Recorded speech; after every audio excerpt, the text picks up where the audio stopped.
రాష్ట్ర వ్యాప్తంగా గ్రామాల్లో బెల్ట్ షాపుల చిచ్చు. షాపులకు రాజకీయ రంగులు. బెల్ట్ వ్యవహారంలో చక్రం తిప్పుతున్న పోలీసులు. మామూళ్లు తీసుకుంటూనే మరోవైపు బెదిరింపులు. మద్యం దుకాణానికి నెలకు ₹1,00,000. బెల్ట్ షాపుకు 2,00,000.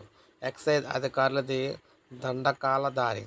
కొన్ని షాపులకు పచ్చజెండా, మరికొన్నింటిపై ఉక్కుపాదం. ప్రభుత్వ నిబంధనలకు అడుగడుగునా తూట్లు.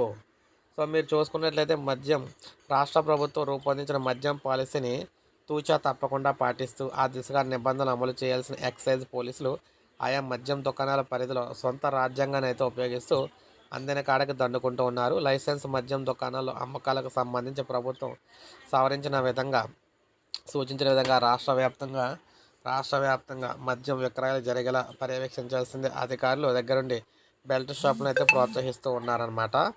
సో ఈ నేపథ్యంలో మద్యం వ్యాపారులు అనధికారికంగా సమావేశాలు ఏర్పాటు చేసి మామూలు ఇక్కడ బేరాలు కుదుర్చుకుంటూ వాటిని మరింత పెంచుకుంటూ ప్రయత్నం చేస్తూ ఉన్నారు.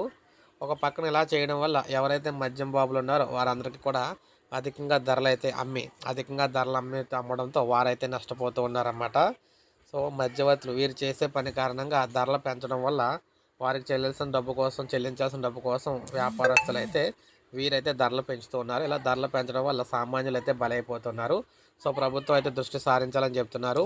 అదేవిధంగా ఎంఆర్పీలకి అమ్మే విధంగా చేయాలని చెప్పేసి సో మందు తాగే వారందరూ కూడా కోరుకుంటున్నారన్నమాట. సో ఇది మనకు లేటెస్ట్ అప్డేట్. ఒక లైక్ చేయండి, సబ్స్క్రైబ్ చేసుకోండి, మన ఛానల్ సబ్స్క్రైబ్ చేసుకోండి.